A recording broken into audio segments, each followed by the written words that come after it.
The Scream Kings are in no way responsible for any encounters with the paranormal, extraterrestrial abductions, eldritch insanity, hauntings, curses, hexes, demonic possessions, cryptozoological sightings, or any loss of sleep that results from listening to this podcast.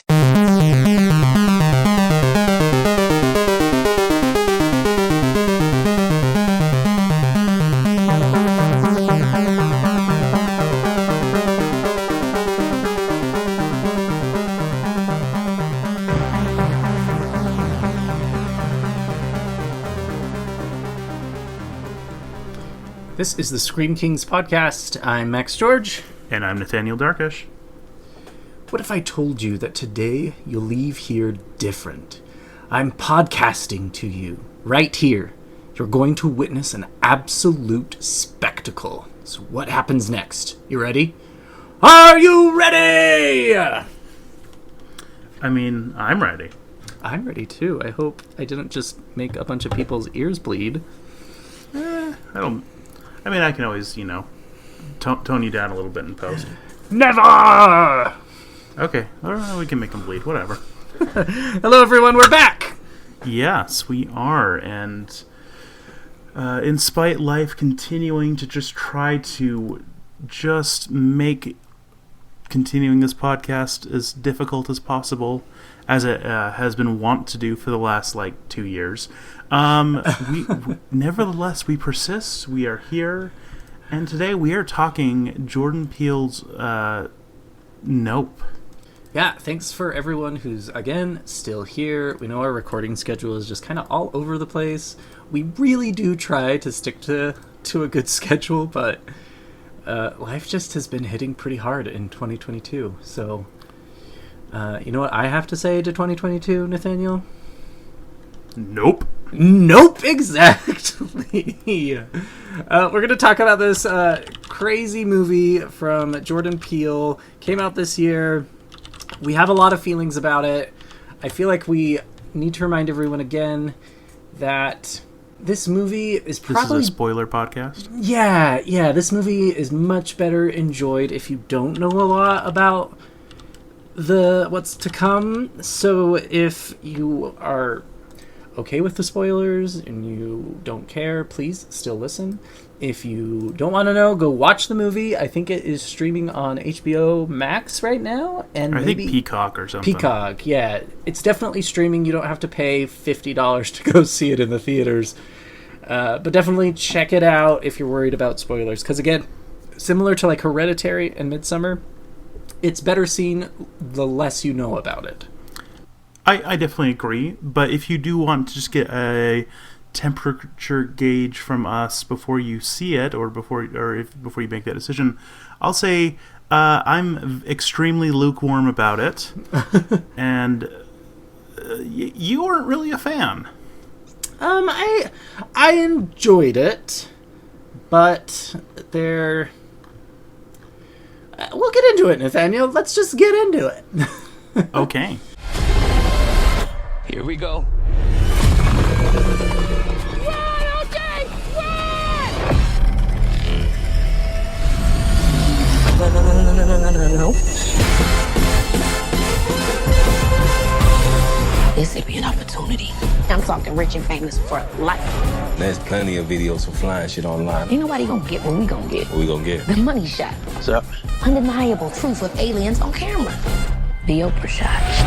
You guys gonna tell me what's going on? Hell no. There's something out here, and you're the only person in the world that can get it on film. That cloud, he moved an inch. It's aliens. They're just waiting for the perfect time to shove metal probes up our asses. I'll be rooting for you. I think we pissed them off. Yeah, they repainted your house. They're gonna come back. You ready? We got some work to do. Not it. Nope. I'll get him out. And I'll get the shot. Let's go, baby! Let's go! As always, let's start with the things that we liked about the film, because there is a lot of good to this, even though, again, I'm extremely lukewarm overall towards the film. First things first, let's talk about the big spoiler. Because before we get there, can we maybe just throw down the overarching plot real quick? Okay, I can do that for us. Yeah, hit us. Okay, so we have a brother and sister, OJ and Emerald Haywood, who have just inherited their father's horse ranch. They train horses for Hollywood. But this is shortly after their father died after a weird freak accident where a coin fell from the sky and killed him. So they are kind of running on hard times. They're trying to keep the momentum going from their dad, but their dad was really good at the business side of things. They're not as good at that. And so, kind of out of desperation, they keep having to sell some of their horses to a nearby Western attraction, which is run by a man referred to as Jupe Park. He was a child star back in the day, and had a very traumatic incident that was actually the opening of the film, where a chimpanzee that was a central figure in the TV show he was on freaked out and killed some people. And he has been largely trying to make money off of his trauma by charging people a premium to see all of the memorabilia related to that show, as well as running this very gimmicky Western attraction. So OJ and Emerald quickly come to the conclusion, after seeing some weird stuff in the skies, that a cloud has not moved, and so they come to the conclusion that it was a UFO that actually killed their father, and it has continued to stick around in the area. So they want to get photographic evidence of that, or hard, film evidence of it. So they set up a bunch of cameras. We get introduced to the guy from the local Fry's Electronics, Angel, who helps them out. Really, the winner of this entire movie. Sure. And then they quickly learn that this creature, it turns out, is an alien entity, not just like a alien ship. When a couple of things happen, most notably that at Jupe's little attraction, it turns out he has been using horses and feeding them to this thing, so then he can start making money off of showing that off. Basically hardcore UFO evidence at the cost of a horse a week or something like that. But that goes horribly awry when he tries to actually just unveil this attraction, because the creature just eats everybody. And also has a lot of the typical UFO stuff. It can knock out electricity and stuff like that. And so after recruiting a cameraman who is very inventive and comes up with a non-electronic camera that they can use, the Haywoods plus Angel and Antlers is this cameraman's name, unfortunately, try to get some evidence, and things go awry a little bit. Antlers gets killed, but then they ultimately get the winning shot using this ridiculous gimmicky camera in a well thing that was at part of the Western attraction, and then roll credits. Yeah, so at its core, it's kind of a very classical alien UFO encounter type of a deal, right? We have our archetype protagonists who are united in kind of obtaining proof that this thing exists, and of course they come into speed bumps along the way. Really the highlight, and here's the big spoiler for everyone, is the UFO is actually not a machine. It's an actual alien. The UFO is the alien. It is a organic living creature, right? And that is kind of the big, mic drop for the film. Is 9 out of 10 times when we watch an alien film, the UFO is mechanical spaceship or whatever. It's the unidentified flying object, of course. So it was kind of a fun twist to have the UFO be organic and a living thing, and it kind of turned from alien film to a monster movie in some regard. Yeah, and I think it is inherently like a cool idea, because we have seen aliens scooping up people and probing them and all sorts of weird stuff before, but this is a fun twist. I just don't know if a lot of the things that they learned about it were warranted based on how little information that they get, but we'll get into that more later. But I love this idea of it being just a giant creature, and that it functions in a very specific way, and it hunts, and sometimes some of these scenes with this thing were very creepy, and also we had some pretty upsetting moments that I thought worked really well, like when it's swallowing all of the people from this Western attraction, and that we see it them going through and slowly dying and being digested and stuff for a pretty long time, honestly. And that was a kind of a cool idea, because you don't really see something go through a digestive tract until they die.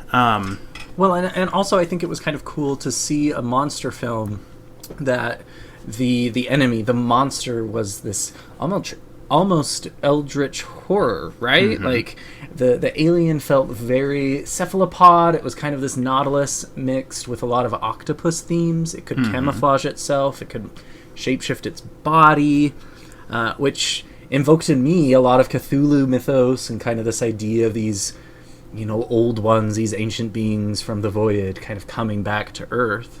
But also I kind of enjoyed that, there's, in the zoology world, everyone jokes that kind of octopus, cephalopods are aliens in themselves, just because they're so weird. They don't really make a whole lot of sense evolutionary-wise. And so it was kind of a fun merging of, let's take something in our world that is already kind of foreign and alien to us. I mean, we know a lot about cephalopods, but they're still weird. Yeah, it really did kind of capture that natural weirdness. It did feel like, not anything quite of Earth, but, with enough similarities to, things like, real-life cephalopods that we could kind of buy into how it worked and kind of get a feel for that. And so I liked that. And with how that worked and how slowly it killed its victims and stuff like that, it was really interesting and made for some really haunting moments where we have the scene where they're hiding out in the house, which I'll get into a little bit more in a second here. But the fact that we hear all of these people screaming and trying to get out as it's hovering overhead, haunting. Yeah, it really worked effectively to some regard. We'll get into it a little bit later with some of the cons. I felt like the movie kind of shifted focus all of a sudden once we did see this reveal. That's okay. It didn't sit very well for me, so to speak, but we'll get into that a little bit later. Let's keep talking about the pros. Yeah, let me just kind of talk more about that one particular scene that I referenced. So I kind of refer to it as the raining scene. Because, basically, Angel and Emerald are hiding out. It's coming their way. They don't really know what's going on. OJ just saw people get slurped up and kind of hid out. Slurp. And then, this creature, is just kind of flying around and heads over there, and it ends up just kind of raining down mud and really anything that wasn't organic on the house. There's a wheelchair and there's all sorts of crap that it just rains down, and it almost looks like it's raining blood on the house, and it's really upsetting. And again, you can hear the screaming up until the point that everyone has been presumably slurped all the way to the stomach of this creature. And and so they're hiding, they're trying to stay away from windows, they don't know what's going on, and it's just suddenly raining mud and random crap everywhere, and it's just this very great, creepy, very tense moment in this movie that otherwise I felt was didn't deliver on that many scary scenes, but that scene really, really worked for me. Well, yeah, and it kind of brought to the forefront what this creature was capable of, right? Like, yes. Up to that moment, we'd only kind of gotten glimpses of the monster, but that raining scene really put it into perspective of, OJ and Emerald don't know what they're up against. This is much bigger and stronger than themselves. And I really liked that scene. Not only was it pretty scary and spooky and unnerving, but it kind of raised the stakes a little bit, right? They can't make any kind of mistake or they're screwed. Yeah, they're super duper dead. Because this thing is just going to slurp them up. Slurp is one of those words. But I also was blown away by the cinematography. Oh, yeah. Good Lord, Nathaniel. I mean, this movie is filmed in kind of the middle of nowhere, the Wild West. Could be Idaho, could be Utah, could be Wyoming. I guess it's supposed to be somewhere, outside of Hollywood, but not too terribly far outside of it. Yeah, very West Coast kind of desert feel. And the way they were able to kind of... Jordan Peele has this really good way of building tension from kind of the mundane. And I think kind of that emptiness of the West, and especially those dumb little, weeble wobble air flotation guys, the ones you see outside of gas stations. The wacky inflatable water flailing tube man. Yeah. Whereas I think they called them in the film sky dancers. Yeah, the way they incorporated even those into this atmosphere of just, I don't want to say terror, but more just dread. This ominous thing is in the sky that nobody knows what it is, and you could feel it in the landscape almost. Yeah. Yeah, and mentioning the wacky inflatable arm flailing tube man, kind of leads in very naturally to this kind of big final plan that they have to get the shots that they need. I think they refer to it as the Oprah shot. Yeah. The kind of footage that will get you on Oprah. And I liked how they utilized those guys as this very clear indicator of is this creature who they name after a horse that they had previously, Jean Jacket. So if Jean Jacket is approaching, it's going to be killing the different electronic devices nearby. And so basically, if it kills the generators that are tied or connected to these guys, well, then they know that it's coming, and so it kind of tells them where it is. And so that was really clever. I really liked that. I liked how a lot of their plan worked. Utilizing not looking up at the sky. We'll get more into that later. But it was well thought out. I thought it was oh, hey, this is a clever plan that made sense to me as a viewer. I hate when plans are so complicated and you can't really follow what's going on, or if it's just so perfectly executed that you're how did anyone come up with this plan? How would you possibly think of all of these different things that could go wrong so perfectly, so many contingencies, and I felt this plan was believable. It was simple, and yeah, these great visual cues that helped us as an audience follow what was happening in interesting ways. And so I liked that kind of final showdown in a lot of ways because it felt grounded in reality. This is the kind of thing that someone who was clever enough could make happen, and it isn't just totally outside the realm of possibility for most ordinary people. Well, and to take it another step further too, I think their motivations were pretty realistic too, right? It wasn't some esoteric alien, we're gonna solve the mystery of aliens kind of a bullshit kind of a story. It was, hey, we need money, and if we get this, quote unquote Oprah shot, it will get us money. Yeah. And like publicity. I really appreciated that. It was rooted in that. I mean, let's be honest. If someone really had proof of aliens, they would be loving the publicity. They'd be loving the money. Like, Yeah. that is kind of built in almost to the alien mythos. And I like that they pulled that string a little bit. You don't really see that, if at all. Yeah, it's always just like, well, I have to do it because I'm drawn to it. And, like, that's not necessarily a bad motivation. I mean, Close Encounters of the Third Kind is one of my favorite movies. Sure. But Same. still... But even, like, Dark Skies, I love that movie. It's one of the better alien films, in my opinion. But, again, they throw in that the aliens are after the kids, and so it's not really about the aliens. It's trying to protect the kids. And Yeah. by all means, protect the kids, but it's refreshing to have an alien story that's rooted in real humanity. Like, let's be honest, I would want to get that Oprah shot. I could buy a house. Yeah, and I like that the motivations were simply just like, this is a creature, and we don't know why it's on Earth, and we don't ever get any insight to that. We don't know how it got here, if it flew through space, if it's some sort of crazy, mutation of something on Earth. Like, we assume it's a space alien, but we don't really know that.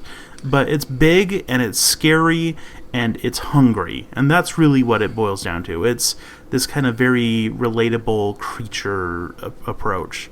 Yeah. It goes back to that kind of eldritch horror theme we were talking about. Like, the motivations of the creature don't matter. It's here, it's doing what it does best, and that's destruction. Mm-hmm.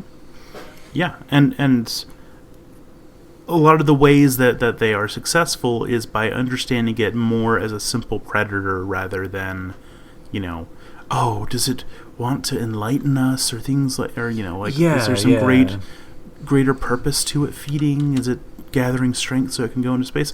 None of that freaking matters. It's eating people, so you get the shot.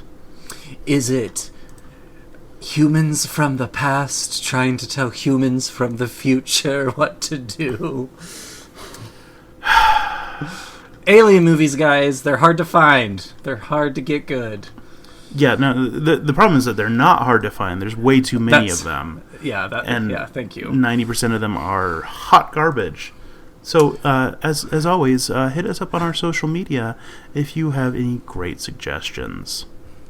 I really appreciated, though, there is a scene in particular where OJ is kind of investigating this barn that he has on the ranch, and these little kind of small creatures with very kind of spooky faces are in the barn as well, and they're kind of like following him. And again, the cinematography is so well done. They're creeping in the background, and you're not sure if it's a shadow or if it's one of these guys. And to be fully honest, like, that was the scariest part of the entire movie for me, only to find out they were just kids playing pranks on OJ. Yeah, it was just the kids of the dude who owned the ranch who,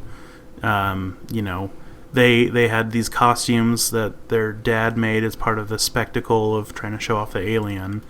Because, yeah, they straight up stole some stuff from the Western attraction to do some of their early tests on, what does this creature want? So they were just, calling him out on that, but, decided to spook him.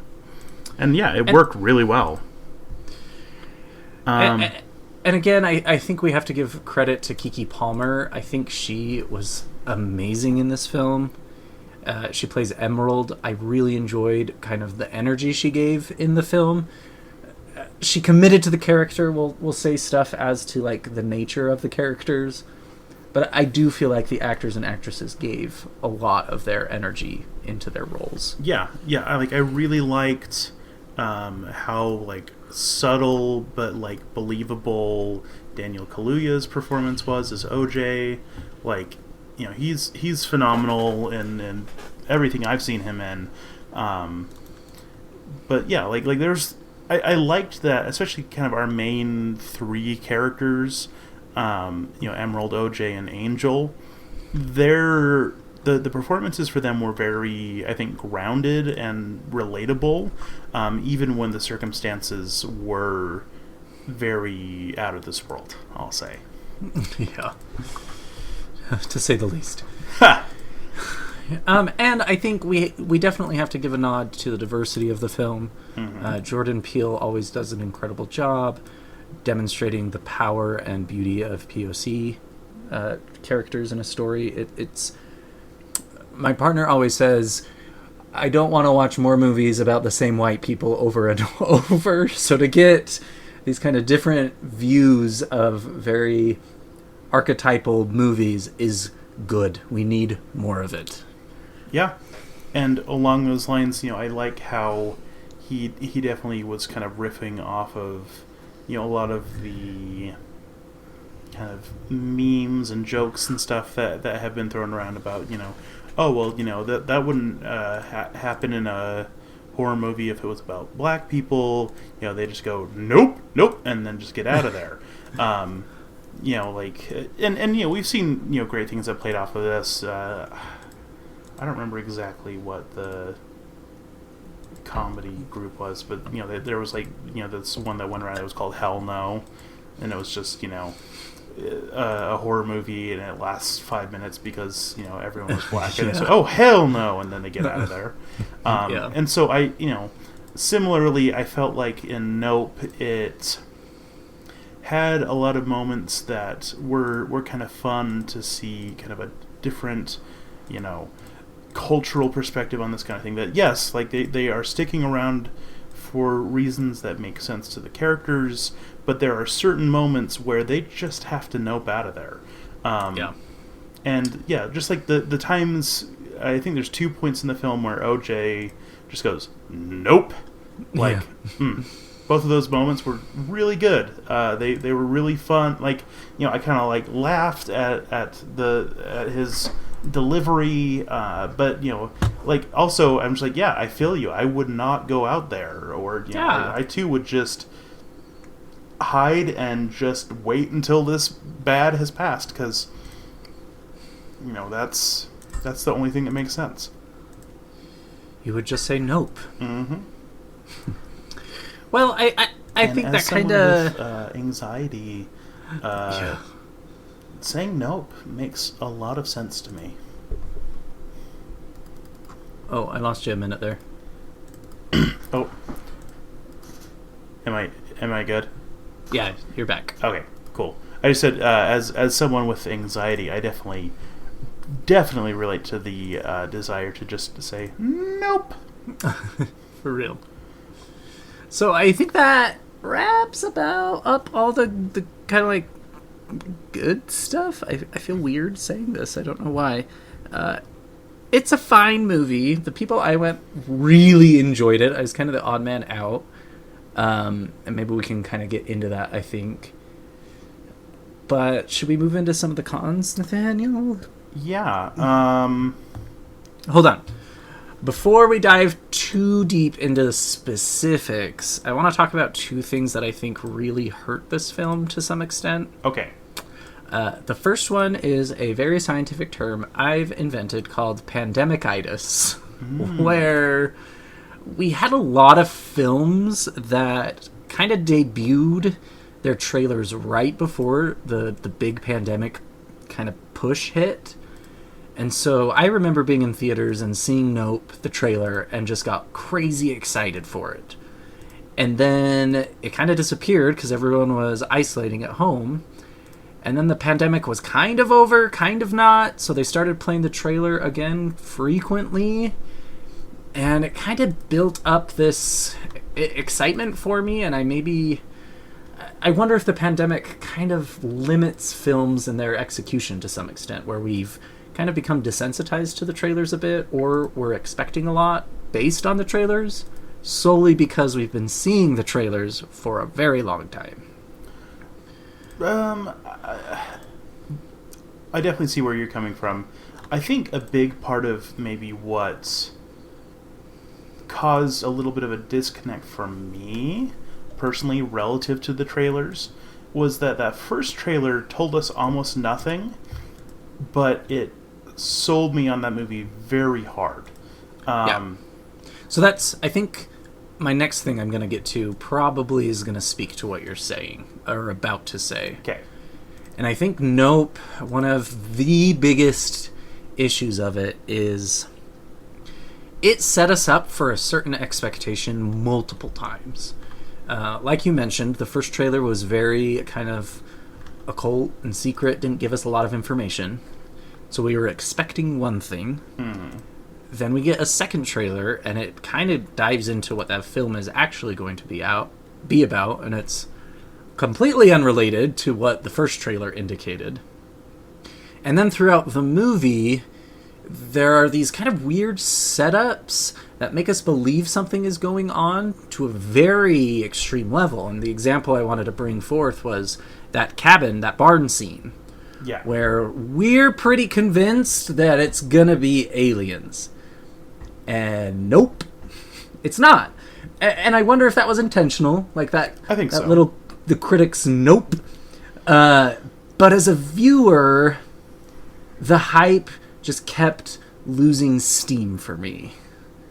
I really wanted it to be something, and then it wasn't. And then I really wanted it to be another thing, and then it wasn't. And then it happened multiple times throughout, not only the trailer, but the film itself.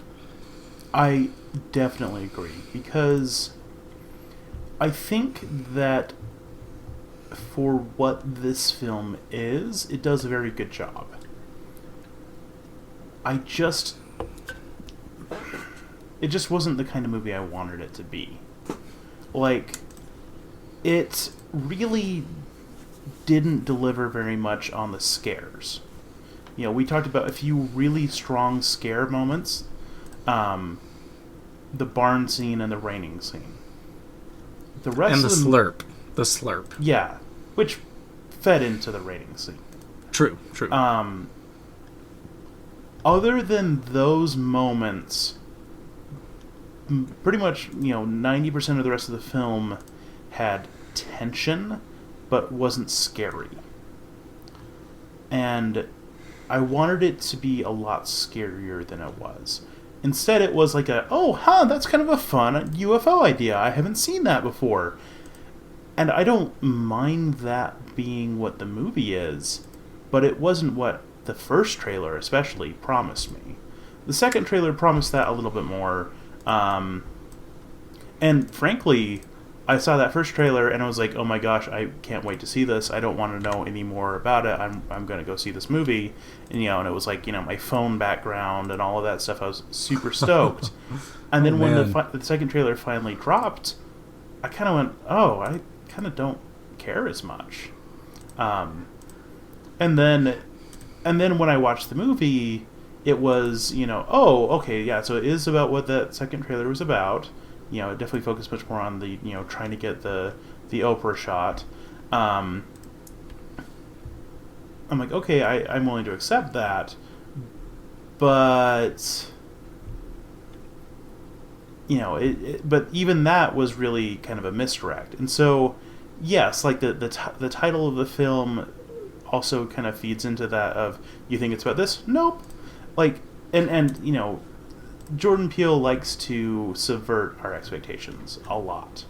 I think maybe he subverted it a couple times too many for what I was hoping to get out of the film. Again, what I was given was perfectly fine, but it's like going to an Asian restaurant and being handed a pretty decent Mexican meal.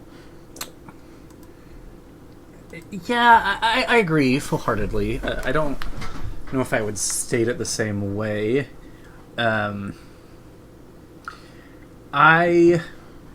Peele is a phenomenal director. Let's just get that out there. Mm-hmm. Get Out was, I think it will and always will be kind of a turning point in modern horror. It was brilliant. Mm-hmm. So when I saw that first trailer and I went into this understanding that Jordan Peele was going to do an alien movie, I think subconsciously I set up a lot of expectations and was ready for an alien movie done right. We don't have a lot of those movies. And I get it. I get kind of that that artistic flair of, nope, it's not what you're going to think. But I agree with you that I think it just was a little heavy-handed. I was really, really disappointed that the UFO was like this organic creature initially. I wasn't like mind blown. I wasn't like, oh, you know, those cliched kind of plot twist reactions. I was like, oh, really? Oh, okay. And then I kind of got on board, right? Yeah. It failed to deliver what I was wanting, and I understand that there is bias in that, right? Mm-hmm. This isn't my film. These aren't my expectations. It's Jordan Peele's and his creative crew. But you're selling to an audience, and I think sometimes directors and creators and artists, whatever, forget, especially in cinema, that the audience needs to have some buy-in as well. And playing this, like, pulling strings game, it just doesn't work all the time. I would have really appreciated just a solid, scary, classical alien film from Jordan Peele. I didn't need the bells and whistles here. Yeah, I think that's fair. Because, yeah, like, again, I think the things that it did were interesting and clever, and I appreciate them for what they are. But, yeah, I think at the end of the day, I, too, was really more hoping for just, oh, crap, alien movie that, you know, is gonna just freak me out. Because, you know, there's a handful of alien movies that do freak me out, but most of them don't. And most of the ones that do have the word alien in their title because it's, you know, just alien. So, that aside, again, I really want to, like, recognize my bias in this. I think that's fully fair and honest. Mm-hmm. But it was a miss. Out of the, like, 3 big Jordan Peele films that we have, Get Out, Us, and now Nope, this was by far the weakest. Yeah. It's just the opposite trajectory that I want, right? Like, I adored Get Out, and I thought Us was okay, and then this was, like, as lukewarm as I could be about anything. I don't know. I just hope his next thing really hits it out of the park, because even though I have been less than thrilled with Us and Nope, I still want to see what he has to say and what he wants, or what he has to do as a director, because he takes big swings, and I will take that and, you know, a big swing and a miss over something safe but boring. Agreed. So, you know, even though, yeah, I think this film ultimately didn't work out super well for either of us, I appreciate that he did take a big swing on it. Yeah, again, I would rather have, like, mediocre horror than bad horror, right? You mean the other way around? I would rather have mediocre horror than just have bad horror. So if this film was mediocre, it was better than, you know... Yeah, okay. Other stuff. I follow. Yeah. And, Sorry. You know, mediocre but interesting versus... Sure.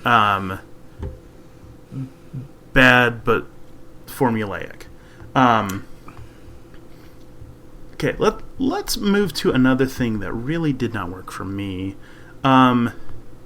Man, OJ is really good at just getting all of this insight about what's going on, right? Like, same with Emerald. They're just like, oh, it's an alien? Yeah. Yeah. Like, basically, based on very little, just like, oh, I just never felt that satisfied that they said the coin somehow fell out of a plane, which admittedly is weird. You know, for their dad's death, he was just like, oh, well, you know. And then I looked over, and there's this cloud that hasn't moved in a few days. So clearly it's UFOs. I'm like, whoa, that is... I would not have gotten that far that fast. And then that he figures out very quickly that it's a living thing, which not exactly sure how he made that connection.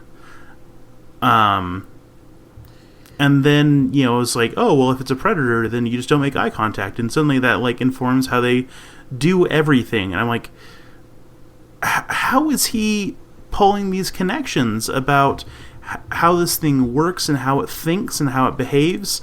Like, is he freaking, like, wild creature Rain Man? Or, like, it's just, there's so many, like, huge connections. And, like, I can appreciate this idea that he is an animal expert and that he is going to have more insight to this kind of thing than the average person. Sure.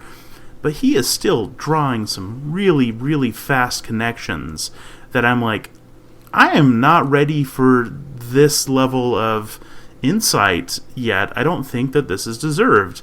This is I'm watching a badly done Sherlock Holmes thing, and he's like, well, clearly it's this person. And you're like, why?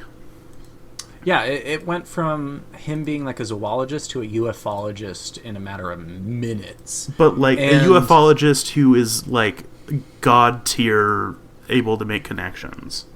Well, not only that, like when they do find out that the UFO is actually a creature, I mean, those are two separate things, right? Like his frame of reference would be, oh, UFOs are machines and aliens are coming down. And then all of a sudden it's a creature. And so now he knows like the inner workings and thinkings and like how to strategize against a foreign eldritch horror alien. Like it doesn't work. It feels cheap and contrived, and I don't know if they were playing the trope of like other alien films where it's like in Dark Skies, for example, the mom is very fast to be like, oh, it must be aliens. So is it that kind of a trope, or was it just poorly executed? It's disappointing. Yeah. It doesn't make sense. Yeah, I just felt like it was like missing a few pieces of connective tissue, right? Like, yeah, I am willing to accept the idea that he comes to these conclusions if there was a little bit more evidence, but it never quite threaded the needle for me on any of these jumps. And also, and this is just maybe a personal preference thing, but I didn't necessarily love the idea that he was able to be like, oh, well, if we don't look at it, then it won't attack us. I'm like, no. That's not how actually very many predators work, Right. If you're not looking at the predator, you're not, like... Then you are easy prey. Right. You have to size up the predator. When you encounter a bear or a mountain lion or whatever, you have to make yourself look bigger. That's Biology 101.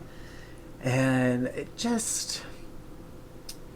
The characters were rooted in realism as far as their motivations go, but outside of that, they kind of became caricatures of just kind of one-dimensional alien hunters. It didn't make sense. Yeah, like at a certain point, we kind of stopped having character development, right? And yeah, like again, just these huge leaps, and I don't know, I just didn't buy them. And I also really like when something that is alien is truly alien, like its motivations don't necessarily make sense to humans, and they don't have to. And right. and the fact that then he was able to go, oh, it's so alien, but also this is how I think it works, and so that's just how it works. Like, I would rather be that he's like, I think that we should try this, and then just like fails catastrophically, or I think it should be like this, and then he tries something and then oh, hey, this random thing worked. I don't know why it worked, but it did. And then we don't have answers, because I don't necessarily need to understand why it works, because the explanation was kind of stupid. Yeah, or even in that failure that they have, they figure something out that gives them the advantage. Yeah, right? Exactly. Have your characters fail up, as opposed to, or fail forward is another way to put that, rather than just be like, oh, well, I watched this, and now I, and connected that to when my horse freaked out when it's a mirror. I'm like, Yeah. But horses aren't predators. And okay. and that's why I really liked Angel's character outside of everybody else. Brandon Perea plays him. Because out of everyone, I felt like he kind of was approaching it from a more realistic point of view. Again, I'm not saying that his decisions were all authentic and real, but he was kind of like, wait, what's going on? And he was afraid, and he wasn't sure about what they were doing, and I felt like he grounded the rest of the cast a little bit and allowed us to relate. Because the other really hard thing I had a problem with was caring about anybody. Same. I liked Keke Palmer. I did not care for Emerald. I liked the idea of OJ and like this cool big brother who is scorned by his dad, like who hasn't been through that, right? But then he became the ufologist supreme of the universe. I just didn't care. I didn't care. I think, again, we run into the issue where the first third of the film is about them trying to understand what's happening. Yeah. And then they figure it out. It's something completely foreign to them, but all of a sudden they have now all of the answers, and you just don't care. It took me out of the fantasy. Yeah, I agree. I would say the hardest character to connect with was our grizzled, brilliant cameraman, Antlers, who, again, who would name their child Antlers? Ugh. Anyway, but regardless of his dumb name, he just... I'm willing to accept that, sometimes there are these people who are very good at what they do, even though they're kind of weird and eccentric and stuff like that. Totally. Or just assholes. Yeah. Let's call it as it is. Yeah. But he just never quite made sense to me because, like, okay, he's very competent, he's doing what needs to be done, okay, I'm on board with that. And then he just, like, randomly just goes, like, oh, I'm going to take all of this film that I already have that's pretty good shots of this creature, and I'm going to try to get the perfect shot, and that's what kills him. And he does it at the cost of, the camera and the film getting destroyed. Like, why wouldn't he have, I don't know, switched out film and try to get one more good shot as opposed to, I don't know, just, like, that didn't make any sense to me. The random, like, TMZ motorcyclist who, like, materialized out of nowhere? Yeah, he just, like, showed up randomly just as, like, they're about to do their plan just to get killed? And, why? And was shouting nonsense. Why aren't you filming this? Well, that guy had no idea there was an alien. He was just, wrecked his motorcycle real bad, and is probably what he thought was going on, and he's yelling, why aren't you filming this? Why aren't you filming a random TMZ guy on your property who wrecked his bike? Is that what you're saying? Like, it just, nothing ever quite made connections. He basically seemed to be there to drop a few vague, interesting things. Did you know that this place is all blurry on Google Maps? Okay, that's kind of interesting. Where was this the rest of the film? Like, yeah, exactly. This is really late in the film to have something interesting like that. And then for him to basically conveniently leave a motorcycle for Keke Palmer to ride off into the sunset. Yeah, the best word I can use is contrived. Like, even our grizzled old boomer felt contrived for some sort of plot story or plot twist that it just didn't add up. I was mad, honestly, at those two parts. It was like, why? Why is this relevant to us? It's distracting from what's going on. I do not care about this random TMZ motorcyclist. Yeah. I do not care about the grizzly boomer. Like, we don't need them to tell a good story, in my opinion. Yes. And also, I felt like one of these very big plot threads that got a lot of attention never also quite connected for me. And that is the whole thing with the chimp, that freaked out while filming the TV show, and this random cowboy, or child actor turned cowboy attraction guy. Like, okay, I think what it's playing with is how, like, nature and animals and the ways that we interact with them aren't maybe safe, or that we truly understand animals or their motivations or things like that. And that is kind of maybe the major theme of the film. But even still, it just felt tangential. And but well, there was a lot of time dedicated to telling this story. The whole idea of this Wild West kind of resort, amusement park, I don't even know what to call it. Jupiter's was kind of, Landing, I think is what they called it. It was based around this idea of Jupe. And I still don't know what purpose that served, other than to tell kind of a vignette story of, like, be kind to animals, or you can't trust animals, or animals are bad. It just... it was weird. It felt like two different movies almost. Yeah, and, like, with how much attention is paid to it, like, I mean, like, literally the opening shot of the film is, you know, us seeing partway through the massacre, and then we have a whole chapter of the film that is just, you know, watching that happen, and then this very intense moment where the chimp, you know, has presumably killed one person, I guess ripped the lips off of someone else, you know, kills another person, and then, you know, slowly makes its way over to Jupe, who is hiding under a table, and sees him, and then reaches out, you know, in this, like, gesture of, like, friendship, that, you know, I guess was a thing that they had on their TV show, and then gets shot. Okay. It was startling, and it was interesting, and it makes for a good short film, I guess.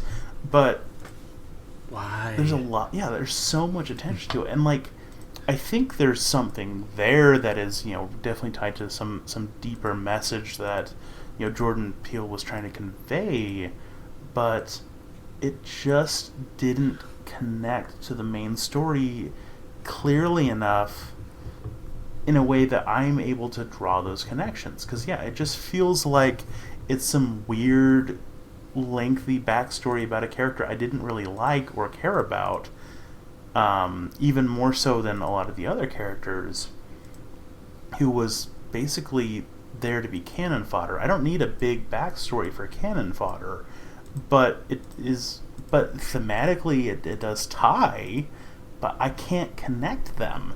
I don't know. It's this, like, puzzle piece, and I'm like, it's me staring at this puzzle and going, I know this piece fits, but this piece has jagged edges and the rest of them have rounded edges, but I need it to make the puzzle fit together, and I don't ever get it to quite fit. And yeah, I think maybe that's kind of what it boils down to, is there clearly is some sort of social message that is here, but I mean, I finished the film and I said, so what was this trying to tell me? Right. And I didn't have a clear answer to that, and so I went on Google, and the answers were basically just like, oh, well, it's about this complicated relationship between Hollywood and animals, or between, like, humans and animals, and I'm like, okay, but, like, that's so vague and esoteric that I think there was a clearer message that was intended that never came through. Yeah, I think that's where I'd like to kind of wrap up here, is Jordan Peele is kind of well known for delivering a social message in his films. You know, Get Out was very pointed. Us was a little more cryptic, but still could be understood. This one left me feeling like, well, like, what's the message? What am I supposed to know here? Yeah. And to me, maybe I thought, like, it was a reflection on, like, race and how, you know, white people viewed Africans and slaves as kind of these animals and these monsters, but they were equally as powerful as them. But that still doesn't fit. And then you have the Jupe storyline, which you kind of have to piece together as well. And I don't know. Nope left me feeling kind of confused and empty. And usually when you watch Jordan Peele, you're filled, and you just have so much insight into something that you didn't think you had. Mm-hmm. And so, I don't know. It promised a lot, and it failed. But man, he took a big swing. Well, let's talk ratings. So, I can start us off with our screams. I felt like, there's two very strong scenes of horror that definitely creeped me out, which earned it a 3. And unfortunately, there just really weren't any other horrific scenes in the rest of the movie. Yeah, I gave it a 3 as well. There were some really good moments, but too few. It wasn't scary. It wasn't even suspenseful almost. Like, it was just, to some extent, a dramatic film with some horror elements. It was, I don't know, it let me down. Yeah. I gave it a 4 on crowns. I originally started out as a 5, then I went to a 4.5, then we talked about it, and now I'm giving it a 4. I was not a fan. I think the people I went with really enjoyed it, and I wonder if, in part, Nathaniel, sometimes I think we go into films with that critic's eye, especially horror films, and sometimes I think that shatters the magic of film for us, because watching the people I was with having such an enjoyable time, and I didn't want to say anything because I was thinking, really? This is good? It's not great. I don't know. I was disappointed. Yeah. I gave it a 5. Like I said, I'm just perfectly lukewarm. I think, how I phrased it to you earlier when we were texting about it, because I only just finally watched this movie, was that it sure was a movie. It was one of the films of all time. And I feel that sincerely. It was 90 minutes of my life in which I was entertained, but neither thrilled nor especially disappointed. I was just... not disappointed, it was just pointed. pointed. Time that was spent. I love that analogy. So yeah, it... Again, the things that it did well, it did really well, but... I don't know. I just... it's very rare that I feel this, indifferent either way towards the film. I usually either feel angry that I wasted my time, or, I'm like, oh, well, that was good. I'm glad I saw it. This one, yeah. I feel like if I had not seen it, I would be exactly the same level in terms of my life, my level of entertainment that I've received as a person over the years. That's kind of the irony about it, right? It's not a bad film. It just falls short of what it needed to do to some extent. I don't know. We could harp on about it all night long. Yeah. Just a solid meh. So let's maybe talk about some other horror briefly before we wrap things up today. How are you staying spooky these days? Yeah, 2 things I was really excited to watch and was looking forward to was, first, Wendell and Wild. It's kind of a stop animation Halloween Tim Burton-esque. It's on Netflix. It came out around Halloween, and the screenplay is actually by Jordan Peele, directed by Henry Selick. Yeah.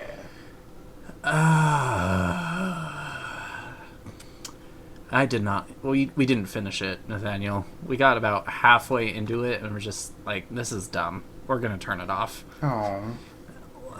The plot doesn't go anywhere. There's all of these crazy random details going on top of the plot, and we were about an hour into it, and we were just like, has anything like happened? What's going on? It was confusing, it was chaotic, and it just did not hit the mark.